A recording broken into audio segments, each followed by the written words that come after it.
Hey guys, welcome back to the channel, or if you're new, well, you picked a weird time to pop in, because today's rare experience is, well, very Japanese, let's just say.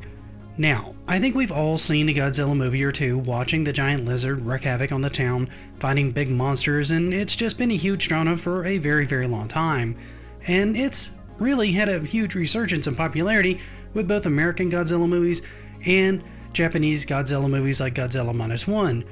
It even had other attempts at this kind of sci-fi and horror with Attack of the 50-Foot Woman, where an alien ship lands and the alien within turns out to be a huge human that infects an unhappy heiress with something that causes her to grow into the 50-Foot Woman. If you wonder why I'm talking about this, it's because apparently the Japanese took this premise and thought it would make a fun thing to work into a video game. So if you're still down to hang out, grab a snack and sit back as we go into the tale of quite possibly one of the most Japanese games I think I've ever seen. Now, the game we're talking about is Demolition Girl, which at first glance sounds like a gender swamp version of Demolition Man, but we're either lucky or unlucky to experience the story of Riho Fudowa, a model who's posing on an Okinawa beach when she's stung by an animal that looks like some kind of strange crab. She quickly blacks out, and when she wakes up, her stature has changed considerably, and she's very disoriented. She then begins her trek inland. Now, a lot of games around this time, 2004 to be exact, you would commonly find yourself controlling the monster, or in this case model, as she wanders around the town. Well, in this case, not so much.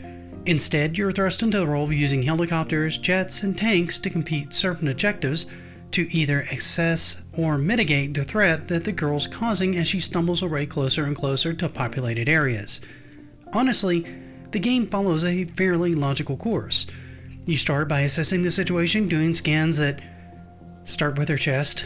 Look, I never said the game wasn't pervy, it's a Japanese game focused on a giant anime model. You then realize who it is and try to get them under anesthesia, which works, and that's when things get weird. Oh, now it's weird, you say. Just hang tight. Well, okay. Let's be fair. Weird in this game is a relative concept, okay? Because now alien UFOs start to attack the helicopters. Yeah. They were using these helicopters to relocate the poor girl, and I swear this image of her reminds me a lot of the transport scene from King Kong. This craziness continues with the aliens trying to keep the poor girl in this enhanced size, while the Japanese military works to take them out and reduce her down to a normal size, saving her life. How did this play, you ask? Well, honestly, there isn't much out there on the game. Either because people just don't know much about it, or they're a bit worried about the stigma that comes with, well, this kind of thing, since it borders on fetish territory, let's just say. And, well, the game really doesn't help with that, but before we talk about that, let's talk about what we do know about the main gameplay. In the game loop, you're mostly performing simple, basic tasks, from piloting and scanning to combat, which, while serviceable, doesn't really look like anything that would radically change how we look at video games.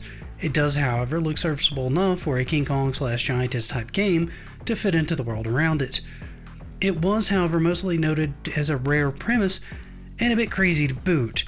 People complained about the poor playability, its low number of levels, and the variety of clothing.